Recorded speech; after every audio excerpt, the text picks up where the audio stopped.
Welcome to Mompreneurs Making Moves. If you've ever tried to answer emails with a toddler pulling at your sleeve, or you've wondered how to grow your business while chasing after your dreams and probably your kids, you're in the right place. Every week, we'll get real about wins, messes, and all those magic moments in between, sharing practical tips, honest stories, and the laughs that keep us going. So, welcome back to another episode of Mompreneurs Making Moves. I'm your host, Amariah Murdock, owner and founder of Infinite Exec. And you're in the right place if you're an aspiring or thriving mompreneur who's ready for real talk and all things babies, business, and boundaries. As a quick reminder, make sure to follow us on Instagram and Facebook at Mompreneurs Making Moves. And you can watch this full interview on our YouTube channel at Mompreneurs Making Moves Official. And today we have a very special guest, CEO of Confetti Kids Club and Runway Fashion Exchange here in St. George, Utah. Sharna has turned her dreams into reality, growing a single clothing store into 9 thriving locations and launching a successful indoor playground. So with expertise in leadership, team development, and creating systems for success, she's going to share with us how she was able to design her life and her business while making an impact in her community. How are you today? Honestly, you have a lot to talk about. I mean, you're a mom, you're a businesswoman, you're a wife, you're doing it all. And that, with a lot of responsibility, comes a lot of, or what is that saying? Great Where's power much? comes great responsibility. Yes, That's Betty yes. That's what I Yancey. think of when I think of you. And so, what I'd first love is talk to us about what inspired you to open your first clothing store. And did you ever imagine it would grow into 9 locations? Oh my gosh. Okay, well, before we opened our clothing store, my husband was working as a sales manager. I was a research engineer, and the franchise owner approached us saying, "Hey, do you guys want to open a clothing store?" And we were just like, "Us? Why? No, of course not." And so, um, yeah, so it's been an interesting turn of events where obviously we went on to do that. I like to think like I wanted to be a fashion designer when I was a senior in high school, ended up with an engineering degree in college, Wow. and it kind of is a great mix of the two. So that's Yeah. how Runway became. So we signed our first location, and I think my husband wanted multiple locations. I didn't know that was really in our cards, but about 2 years in, one of the locations came available pretty quickly, and within 3 days we were like, "Oh my gosh, I guess we're doing this," and that spiraled into our 9 stores that we have now. So. Wow. And were you ever worried about the expansion, meaning that it would be harder for you to be present as a mom? Definitely. So, um, yeah, I'm I'm trying to think like before we opened or before we really got into our stores, I was able to work full time without kids, and I think that helped just really understand like what is this job and what does it entail. And then as soon as we had our first, we kind of sat down, my husband and I, and we were like, okay, well, what does this mean now that our family is changing? And obviously, we wanted more than one, and what does that look like for our future? And we decided early on that our family will always take priority over our business. And I understand that that would be frustrating for our employees, but that was always what was best for us. And that's just been a core value from day one. And I think it's been a huge asset because the people we bring on to our team also have those same values where they care, they invest in their family first, and that bleeds into our business, meaning that they are part of our business family, our Runway family, and that's huge. Yeah, no, I love that. And actually, that brings up an interesting topic. So hiring the right people. Mm. I mean, have you ever hired the wrong person? Oh, of How do course. you, and how do you know moving forward, like, okay, this is the type of person I need? Do you focus on personality traits? Do you focus on experience? Like, talk to me about hiring the right people for your team. What do you look for? Yeah, I mean, this is different. We own 2 different businesses, so it's different in each business. And I think every business should find their core values first off of like what is the person that they're hiring, what values do they need to have, and then what skill set and interests that they need to have. So I'll give you an example. At Runway, like I said, family first is one of our primary core values. Choose the right, ask in kindness. What are some other ones of ours? I think there's 6 of them. No gossip. Like those are crucial to our business. But then second to that would be someone who loves people, someone who loves clothes, and someone who wants to learn. And those 3 traits, I start out our interview process asking questions and setting up things so that I can answer, do they love people? Do they love clothes? Do they want to better themselves and learn more? And that's always interesting. So Yeah, definitely. And how do you not get overwhelmed as a business owner with multiple locations of one business, and then you're also a business owner of another business?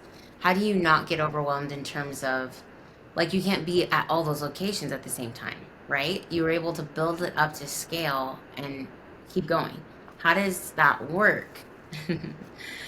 Oh, well, when it works really well, it's amazing. And when it doesn't, I have to jump out. I booked a last minute plane ticket last week and ended up in one of our stores and just like, oh my gosh, I'm the only person that can do this. And just setting them up for success. And so I like to think that my job is to make everyone else's job as easy as possible and give them the tools that they need to be successful. And um, and so if I'm doing my job right, everything works really well. And it's not my responsibility because there's no way I can lead 10 Yeah. teams individually. I Yeah. need 10 leaders to lead each of those teams. And Yeah. that's where I just am like, okay, that means that I'm not able to get to know my entire team of, 80, 100 people, but I know my managers really well and what they need and what I can do for them. And it goes the other way too, where they know what I do really well and they know when to ask and things like that. So Yeah. a lot of Yeah. it's just trust, knowing that I'm doing my best and so are they. And then if there's a time in their life when like, hey, you know what? I'm not able to show up for my best because I have this family issue, this health problem, some other thing that we all just pitch in to make it happen. Yeah. Yeah. So you're telling me that you're not just sitting every weekend on a beach with, a martini and just being like, yeah, I own a lot of businesses and everything's great. That sounds really great, but I just don't see myself being very happy in that scenario. I love being needed, and at the same time, I love trusting people and seeing them succeed. So your heart as the owner of your businesses is not to make life easier for you. It's to help others be successful. Yeah, I guess so. Yeah, that's huge. It's a huge mindset difference because I think a lot of people with all the get rich quick, I can't even say it because Mhm. it annoys me so much. But with all that stuff going on, like, hey, you can only work 2 hours a day and then the rest of your life is going to be rainbows and butterflies. There's a lot of people that want that. They think they do at least, right? And the American dream has kind of turned from picket fence, have a boy and a girl and, everything's great to house and car and, RV. It's kind of shifted to this like microwave society where it's like, okay, well, I only work X amount of days, X amount of hours, and now I'm successful because I make 6 figures and I hardly work and I just party all the time. The Yeah. dream has shifted, and I'm curious. Well, even if it is a reality, it's not realistic for most of us, but even if it is a reality, what are we missing if that's what we think we're supposed to be doing with our lives? What's your 2 cents on that? Okay, I have a theory. Um, Connection is the cost of convenience. What does that mean? Is that like if you're dissociating from the people around you and saying, I'm just going to go on vacation, I'm going to have everything catered to me, I'm just going to check out completely out of my own life and make it as easy as possible for me, then you're saying, I want 100% convenience and almost zero connection. And I've just found that like people need connection and you have to be needed by people and they have to need you to find those connections. And Yeah. so if you're saying, I just want the convenience, I just want my groceries taken care of, I just want my own food delivered, I just want whatever it is to be done, and I don't want to interact with a person, then you're like giving up so much opportunity for connection. And I think that's what you're missing. And Yeah. that's really where I mean, like, that's happiness, right? Like, Yeah. we're here on earth to like help each other, love each other, and connect with each other as people. And if you're exempt from that because of a convenience, then that's where you're going to fall flat. Yeah, that is so good. And honestly, yeah, everything starts and ends with a relationship. Like even getting to the next season, the next level, it's because of someone you know, someone you're about to meet, someone that maybe you've met from forever ago, but you're about to reconnect and then it's gonna bloom into something else, right? Yeah, it's that relationship, that connection is not only like nice, right? It's not just a luxury, it's absolutely needed if we're going For to sure. be around. I think there was a study that talked about one of the main factors of the difference between people who lived for, 50, 60 years old and people who lived 80 to 100 years old. It was they had stronger social connections. The people who lived longer, they had more reason to stay because of the relationships that they had built. And that helped them, encouraged them, all that stuff. So, Yeah. speaking of which, really quick, speak to the exhausted mompreneur who can't fill up her cup fast enough, but she has to keep giving. And so she's just spinning her wheels and she's trying, but she's like, I Mhm. can't fill up. I don't have enough time to recharge. Moms don't get time. Right. Um, but we have to keep going. So at some point they're either going to burn out or, what would you say to that mom? Oh, well, if she's a solo entrepreneur, this is a whole different situation. And I think there's so many women that have, like, oh, I can do this, and they start, and it becomes overwhelming quickly because they don't have any other support, right? They're the ones at home, they're the ones with the kids, Yeah. and they're the ones running their business. Yeah. And I'm fortunate enough, like I said, I have 10 different teams that I run, plus my own house. And I have a person positioned in every location. And I just get to be the one that checks on all of them. We have a full-time nanny, we have a full-time manager in every store. And, at Runway, I have a district manager who also checks in with my team.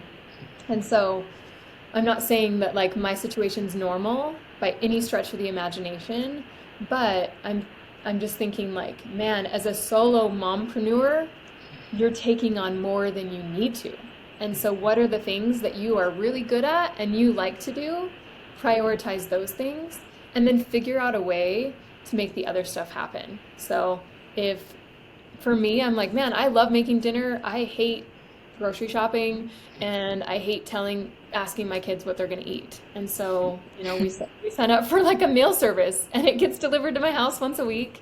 I have like 3 meals and I know that I'm going to make dinner 3 days a week. And it takes those two things out for me where I'm like, the part I love is the making dinner. The part I hate, grocery shopping and meal planning. So I've set up a system that does that for me. Yeah. Um, and then, the other question I love to ask is, uh, what would it take? Not is it worth it, and not, oh, I don't have enough money for that, but like, what would it take for someone else to clean my house for me? What would it take for someone else to pick up my kids from school? What would it take? Because I have a feeling that like, if you're an entrepreneur, these are the kind of Yeah. questions that get your brain moving. Yeah. And is it worth it, right? Because then like, okay, well, if that's a priority, how much does it cost? What time commitment do I have? Do I have a friend that I can call? And just like, what would it take? And there's a lot that happens with just that one question. Yeah. Yeah. And really quick, just switching gears to Confetti Kids Club. That is one of the like places to be in St. George. And I have two stepsons, 8 and 11. They love going. It's like it is seriously, it's one of the highest visited, most talked about businesses here. And so Party. thinking about that, I guess my question is, well, there's a part of me that wonders, do you feel like you have reached it? You've arrived, like you're the owner, you've got successful businesses, like your family's great, your marriage is great, everything's great. Do you feel like, okay, I've made it. I'm successful in life. And then my second question is, when it comes to Confetti Kids Club, how did you take that from an idea in your head to a reality?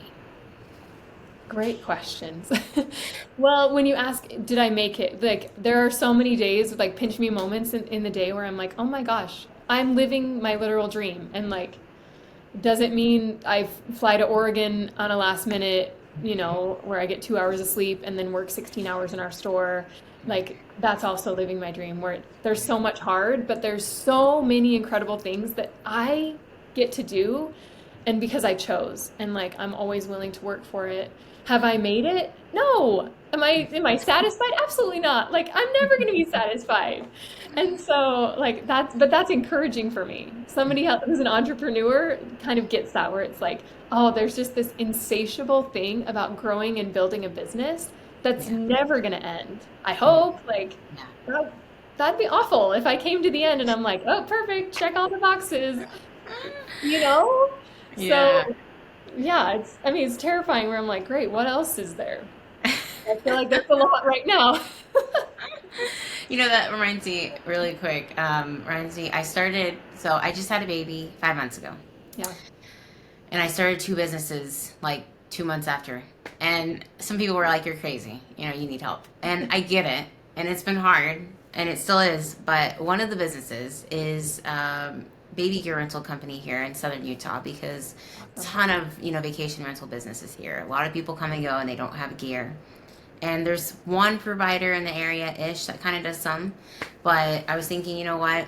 We need to be able to provide a lot more for people. And they almost always guarantee having a lot of kids. And it would be so helpful. And I want to serve my community in this way. So I just took this money that I had. I had a loan. And I was thinking, well, I could just pay back the loan. Or I can use this money to make more money. And I was like, I'm going to use this money to make more money. But, everything's a gamble, right? But with an entrepreneur spirit, it's like, I'm just gonna do it.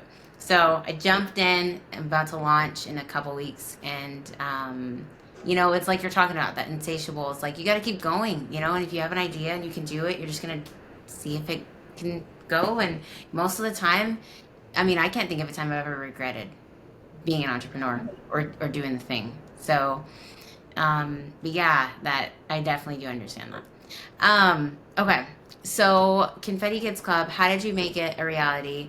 Yeah, let's talk about that. Yeah. Oh, this one's tough. So I don't know. I feel like Runway has been we've run doing been wow. We've been doing Runway for like 12 years. And it's to the point where it's like, man, it's operating so well. We have some really great systems in place. We have some really great people in place. And in some ways, it was like I'm kind of maxed out on how I can contribute there. We're part of a franchise, but I'm just the store owner, and so there's not a way for me to like grow into another job. Um, but so it just got my creative brain thinking like, okay, well, if Runway is doing great, like what else is there? And I don't think I planned on like getting a whole nother full-time job on top of my other two, but here we are. But I was looking for something that like it could just be mine, and just building a business that was like from the ground up, everything that I wanted from the center out, because I feel like that's one of my strengths is building a business from the heart Yeah. and then creating services around it. And so it just got to the point where I was like, and I also wanted a business that was completely unique in that like there wasn't anyone doing exactly that. And so when the idea of an indoor playground came to pass, I was like, well, someone else can open this. I'm sure there's plenty of people who have wanted to, heard about it, thought about it. And I just wanted to make sure that if we opened one, it wouldn't be like anywhere else. And so that was really important for me. Um, and so I think having our party store attached to our playground, where like, oh, we've owned these retail stores, that's not intimidating for me to have a retail store and a playground. Looking back now, I'm like, what was I thinking? That was not too much because it totally is too much. Oh, but it's been great. And so just thinking in that way, and I just kept thinking all these ideas, and I was to the point where I'm like, man, if somebody else opens one of these, I'm going to be so mad that it's not what I thought. That's not what I could have built. And so I don't know. I'm Yeah. just the type of girl that's like, we'll figure it out. And being a new entrepreneur, it's a huge asset not knowing because you think like anything's possible. And Yeah. it really is, but you don't know how hard it is until after you do it. And so many Yeah. people give up. And my husband and I have always just been like, there is a way. There is always a way. Yeah, no, that's great. I love that because two things that really stand out to me so far in our conversation is the dream. The dream is, yes, I'm living my dream. Like I've got this, I've got that, everything's running. But the same dream is 16-hour shifts, last minute flights. Oh, yeah. All of that, right, is living the dream. And Hmm. then you have this other theme of just kind of grit, and perseverance as an entrepreneur and ready to explore and ready to go and just do it and you'll figure it out. Like that's something I keep hearing with successful entrepreneurs is that they don't give up and that they just figure it out. It's not like we had it all planned and it was all perfect timing and everything was great and then it's like, okay, now we're going to do it. It was actually probably one of the worst or hardest times to do something. And then you just jump in and hold your breath and then breathe after. And one thing I think I would love some advice on personally is when you're an entrepreneur and business is slow. And then you're like, okay, well, we were sailing, things were good, and now and it goes up and down, there's dips. Hmm. But, for example, right now I'm kind of experiencing a slow season in my Infinite Exec, my elite virtual assistance company for CEOs, and we're doing fine, but it's not as well as I'd hoped we would be doing. You're always pushing for more. And I don't know, it's discouraging. That's hard. And you almost wonder, am I going to make it? Like, very transparently. I have a great service. I just need to find the right people. I need to get more visible. And it's Mhm. hard because you're like, wow, this is a struggle right at this exact moment. What would be your advice? Yeah, to that. Yeah. Well, I think it's two things. Number one is knowing your seasons. If you're a new business owner that hasn't really seen, every business has a season where it's like, oh, this is our core busy time. That's when we just go hard and take all the business we can get because this is all it's going to be. And then there's other times where it's slower. And just recognizing that, I think, is really helpful, just that time frame Yeah. and saying, okay, when we're busy, we invest, and when we're not busy, we also invest. And just changing your mindset in a lot of ways. Um, Runway, we've had 12 years to see what does our system look like, what's our busy season, what's our slow season, when is our store successful economy wise, when is it not so successful, and just kind of recognizing like, okay, in slow seasons, this is an awesome opportunity to re-engage with your team, to for us clean our store, right? Like we'd get all the deep cleaning done. We call it the snow day checklist, where it's like this is all the stuff we do like maybe once a year, Yeah. and um, and otherwise it wouldn't get done. And so we just plan for it because we know, what, it's going to be slower, but we still have our team, we still have our staff that we need to take care of.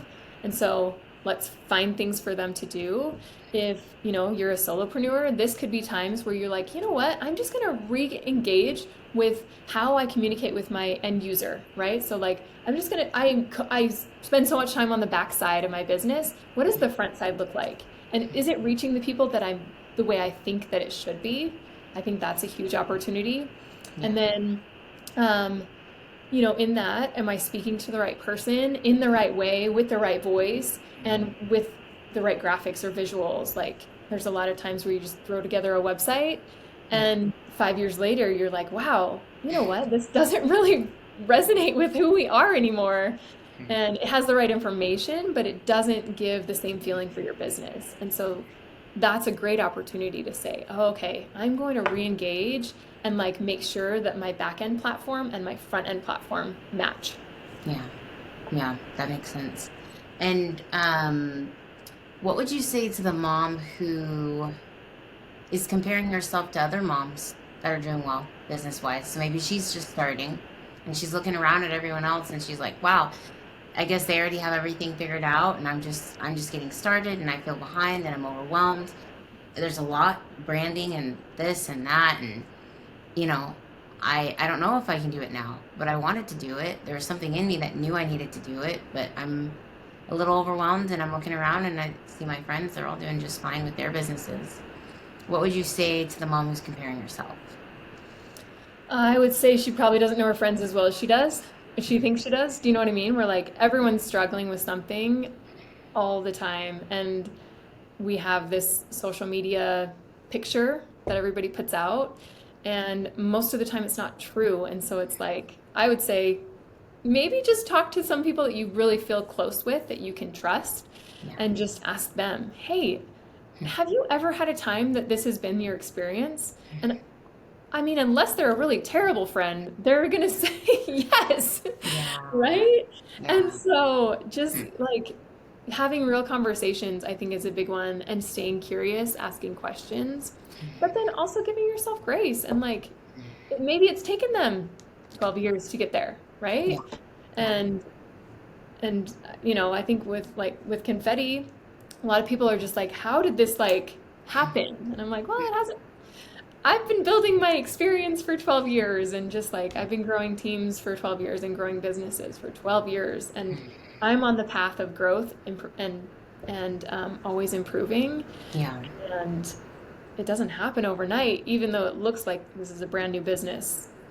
It's 12 years in the making. Yeah, no, that's good. That's good. Yeah, because it does take time and it takes grit, and nothing that happens overnight really happened overnight. Yeah, that's really important. That's a good reminder. One thing I wanted to touch on is like with harnessing the hurricane, that idea. Can you describe a real life hurricane moment in your business and how you turned chaos into a creative opportunity? Yeah. Okay, so harnessing your hurricane, what you're referencing is this idea that your business is a hurricane and it's full of power.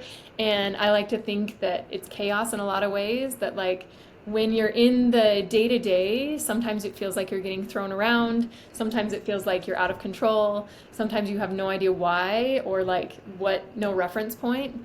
And so, stepping into the eye of the hurricane, we all know that this is the place where it's calm. This is where the power of the hurricane begins.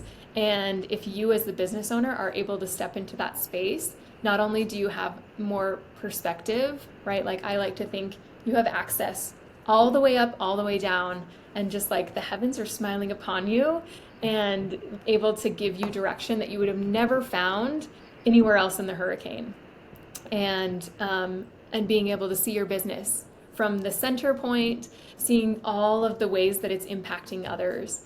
And sometimes it's helpful to step into the hurricane so you can see what's actually happening in your business. But as a business owner, it's so important to step into the eye so that you can find your calm center and really know what you're doing. And so that you can lead from a place of perspective, calm, clarity, and peace. And I can't remember what you asked me. Yeah, no, no, that's great. Thank you for explaining that. Could you describe a real life hurricane moment in your business Mm. where you basically turned chaos into a creative opportunity? Yeah. So this actually happened last week. So one of our stores in Oregon, we had a new manager, and it was back to school season. So for us, back to school season is like Christmas season at Runway, and it's our super busy time. Lots of people shopping, lots of people dropping stuff off since we buy and sell new and gently used clothes. And we just got behind. And so we had, I don't know, 60 or 80 people that had dropped off items that we hadn't looked through yet, and probably another 40 people that we had looked through but probably didn't have communication with, like, hey, your stuff is ready, come back. And so the store was just in a hurricane. It literally looked like a hurricane, bags of clothes everywhere and a mess. And so I decided with my husband and our district manager, I'm like, we've got to go out, like they can fix this problem in probably 3 weeks. I Yeah. can come in and fix it in 3 days. Wow. So booked a flight for the next day. And I'm not saying that like, oh, I'm the hero. It's just like I have the time, the experience, and the speed so that like I can make those decisions a lot faster than a lot of our team because I have the Yeah. experience. And Yeah. so, working almost 40 hours in 2.5 days just to get everything cleaned up and set up a system for them because that's my thing. I love setting up systems for success. And yeah, so Yeah. it was great. Like I got to step into the hurricane. Okay, guys, we got this. We're making it happen. And then now I'm home and I have a whole nother hurricane to live through at home. But but that business, like we're this close to success. So we just have to take Yeah. baby steps to keep moving forward. No, that makes sense. How do you stay grounded then? because for you to be able to be at the core of your business and not completely lose yourself every single time or be completely thrown off just by the, turbulence, how do you stay grounded as a mompreneur?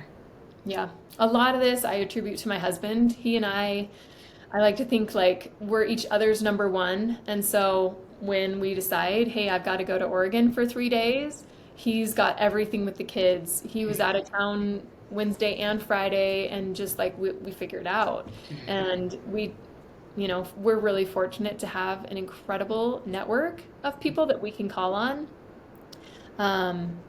And so I really think that's huge for me. But knowing he's got my back and I have his at all times is probably my safe space. So Yeah, that is amazing. That is truly amazing. it really is. Okay, really quick, let's do what I call a rapid fire round. So I'm gonna ask you 3 questions. I just want you to give me a quick response, and then we'll go ahead and wrap it up. So, okay, question number 1. One thing you wish more mompreneurs understood about scaling a business. Ooh, you can't scale until you replace yourself. Good, perfect. Favorite mantra or quote? Oh, recently I just heard a new one. If you can't be, shoot, what was it? If you can't if you can't get out of it, go all in. Meaning like, you know what? I'm stuck here is with this. I've got 4 kids under 10. It's chaos all the time, and like go all in. And just like I'm gonna be it as much as I can. I'm gonna do 2-hour bedtimes every night, and I'm all in. That's helped me a lot in the last couple weeks. No, yeah, Another that's one good. is the sun will rise and I will try again. That was a mantra I lived for almost 2 years when I had a newborn, a 2-year-old, or how old were my kids? 2, 4, and a newborn. That was a Wow. rough time.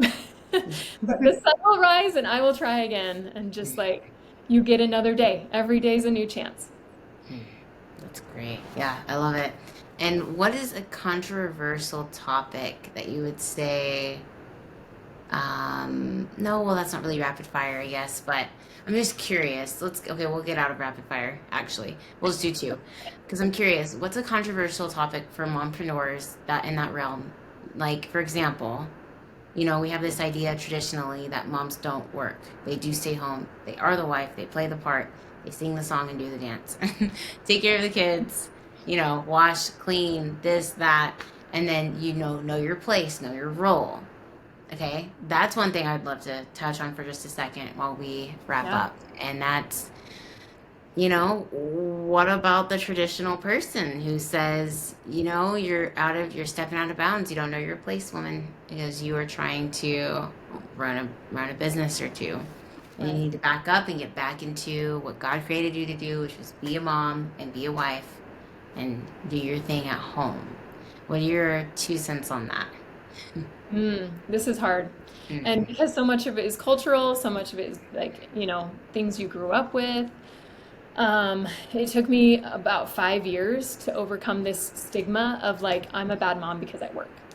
And there are days when I feel that way because I'm not there for my kids, when I'm out of town. Great. Somebody else is watching my kids. Somebody else is making mac and cheese for my kids for dinner, which I'm like, oh my gosh, can they eat vegetables, please? And like, oh, but just knowing that like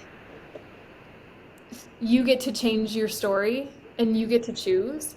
Something that helped me a lot was like I saw my husband be a very successful dad, working full time. He coaches volleyball. Um, he runs 1 million miles a week, but like he's super involved in a lot of things, and he's an incredible dad. And just saying like, you know what? I can be a really good mom and find things that I really love because it's really hard for me to be at home with my kids all the time. Um, One of the hardest positions I've ever hired for is my nanny because it's a job that I can't understand. Where I'm Yeah. like, who would want to be home with all my kids all day long, right? And so just trying to find a person that's their dream job. Like that was really important for me because it's not my dream job right now.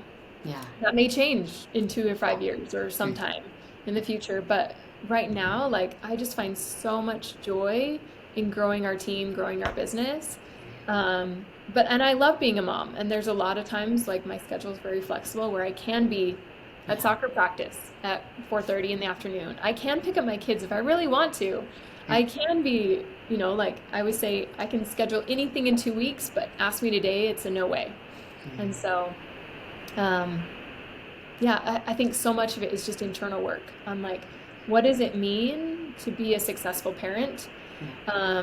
This week, I've been asking myself that a lot because it doesn't mean that your kids are happy. It doesn't mean that like things are running really well, but like, I don't know. You have to decide for you Yeah. what does success as a mom look like, Yeah. you know? Yeah. I still don't have that answer. That's something I'm still trying to figure out for sure.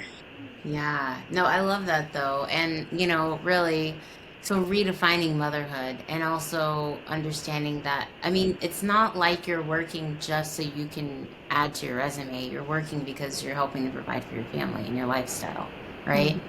So there's a deeper purpose to it, For sure. which is, it's easy to get lost. I feel like when we're so focused on what we think other people think we should be, Exactly. we lose ourselves immediately. And then Yep. it's just this constant to and fro of whatever it is that we think that they think, Mhm. right? And that's exhausting. I get exhausted just saying it. So, yeah, Yeah. Anytime deciding. you're saying I should, Hmm.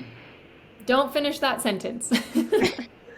But, Yeah, yeah, no, yeah, that's very helpful. And yeah, just redefine what it means for you and what works for you and your family. Because it Mhm. may not work for someone else and it may be different, but that's okay. Doesn't mean you're any less of a mom or any less of a business owner. Yeah, Right. absolutely. Well, thank you so, so, so much for just having a quick conversation with us. And for those of you who would like to follow, make sure to reach out to her on Instagram. You can also follow Confetti Kids Club and Runway St. George. And I'll leave all of her handles and information at the bottom. And you can also find her on LinkedIn, Sharna Rowe. So definitely connect and support. And, it's just been such a pleasure. So we really appreciate you being on. And thanks so much for everyone else hanging out with us today on Mompreneurs Making Moves. If you found a little encouragement, a fresh idea, or just felt seen, we'd love for you to subscribe and share this with all of your mompreneur friends. And remember that every small step you take in your business and in your life matters.